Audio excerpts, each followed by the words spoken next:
Voilà, donc là c'est la nurserie. Alors du coup, comment ça se situe? En fait, elle est juste derrière le parc des adultes. Là, les femelles, elles sont en train de manger là tranquillou, et puis je vais faire la traite.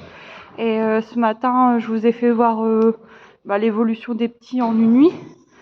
Là, ils sont en train de brailler parce qu'ils sont un peu tout seuls. De toute façon, je vais essayer de les refaire téter avant de détacher les mères, pour voir un petit peu s'ils ont faim, surtout le mâle. Et donc du coup, juste derrière comme ça, au moins c'est pratique. Donc là, j'ai dû l'utiliser hier soir, hein, parce que la maman... En fait, ce qui est marrant, c'est que la maman, elle les a séchés. Enfin, elle les a pas séchés. Elle a juste bouffé tout ce qui est placenta. Elle s'est bien léchée pour pas laisser de traces de sang. Et elle a coupé les cordons ombilicales des jeunes, et puis c'est tout. Donc je pense qu'en fait elle voulait juste qu'il n'y ait pas de traces de mise bas. Donc à mon avis c'est une chèvre qui a une forte... Parce que les chèvres elles ont la particularité de garder des instincts génétiques qui sont assez antérieurs, on va dire. Et du coup c'est pour ça que par exemple on voit beaucoup de chèvres qui se chamaillent, et quand il y en a une par exemple qui est vraiment... entre guillemets un peu plus faible, un petit peu plus vous voyez, une forte soumise qui arrive pas trop à manger, elle va avoir moins d'appétit au fur et à mesure des mois qui passent. Elle va être un peu plus fragile, elle va être un petit peu plus en difficulté, et vous pouvez avoir bien souvent des chèvres en fait qui sont à plusieurs pour la cartonner pour qu'elle meure, quoi, pour pas attirer les prédateurs. Elles ont gardé cet instinct là, quoi. Et donc là cette chevrette là, je vais vous la faire voir. Là, on est au lendemain de Miss Bob. Vous allez voir, c'est impressionnant. Alors, on est au lendemain de Miss Bob, c'est celle-là. Voilà, donc il reste un petit peu de traces de sang sur les pattes et un peu sur la vulve. Mais sinon, c'est tout, quoi. Elle est toute propre, quoi. Donc, elle a mangé ses deux placentas, hein. Le deuxième qui est tombé, elle l'a mangé aussi. Et du coup, elle doit avoir un fort instinct... comme ça, quoi, pour pas attirer les prédateurs et tout ça. Donc du coup, j'ai dû mettre les jeunes sous lampe parce qu'ils avaient froid, donc on les a séchés avec ma mère. Parce que ma mère, elle aime bien les jeunes, donc quand il y a des jeunes, elle vient toujours à l'enchèvrerie.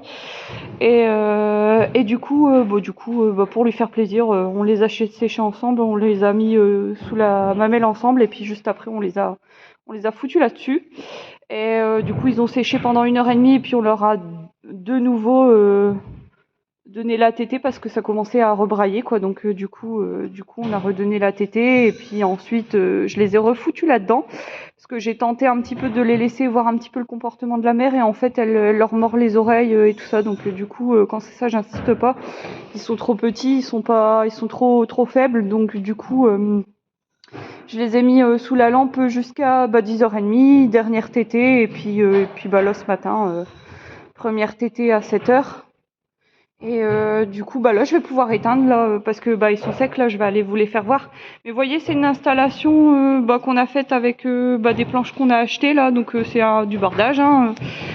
Donc là, je sais pas. Je crois que la hauteur, ça doit être alors que je regarde, ça doit être du peut-être 50-60. En fait, vous voyez, j'arrive à passer comme ça. Donc ça, c'est pratique pour passer le buste, et puis du coup il se barre pas, quoi. Alors j'ai mis 2 lampes chauffantes pour si jamais j'ai beaucoup de jeunes en même temps, mais franchement allez, je l'utilise peut-être 3 fois dans l'année parce que j'ai sur 20 chèvres, vous voyez, j'ai trois mères à peu près qui laissent pas qui veulent pas s'occuper de leurs jeunes. Donc quand c'est ça, je suis obligée de l'utiliser. Donc ouais, je l'utilise 3 fois dans l'année, hein, c'est pas beaucoup. Et du coup, j'allume qu'une seule lampe, comme ça, s'ils ont froid, ils peuvent se mettre au chaud, et s'ils ont chaud, ils peuvent se mettre plus dans le froid. Voilà, donc ça, je vais l'éteindre. Ouais, donc 20 sur 20 chèvres, 3 chèvres qui se laissent pas laisser, ça fait quand même plus d'une sur 10. Ouais, tout doucement, voilà. Ça fait quand même 1 sur 10. Enfin, un peu plus d'1 sur 10, ça fait quand même beaucoup, je trouve. Mais bon, c'est tout, hein, c'est comme ça. Alors, je sais pas si c'est mon mode d'élevage qui fait ça, ou le fait qu'elles soient des fois... peut-être elles sont un peu stressées d'être en troupeau, j'en sais rien. Puisque d'habitude, elles ont un peu plus l'habitude d'être dehors. Vous voyez, là, ils sont bien secs. Et là, vu qu'ils sont en total bâtiment, en plus, c'est pareil, hein, ils le sentent quand ils mettent bas, donc ça les stresse. Hein. Surtout là, c'était ses premiers jeunes. Donc elle s'est un petit peu demandé, quoi. La petite femelle, elle réclame, je pense qu'elle a faim. Donc je vais finir les chèvres, et puis je vais tenter de Ils les remettent au bib. Donc bah ceux-là ils vont pouvoir rester ici en fait parce qu'ils sont secs. Voilà. Et du coup bah plus de cordon. Hein. Voilà, ça dépasse plus. Voilà. De toute façon je vous expliquerai un peu plus en détail l'élevage des chevreaux chevrettes, comment gérer. Bon là il faut que je repaille. J'ai enlevé les crottes. J'ai enlevé les crottes mais il faut que je repaille. Et après je vais faire la traite. Voilà.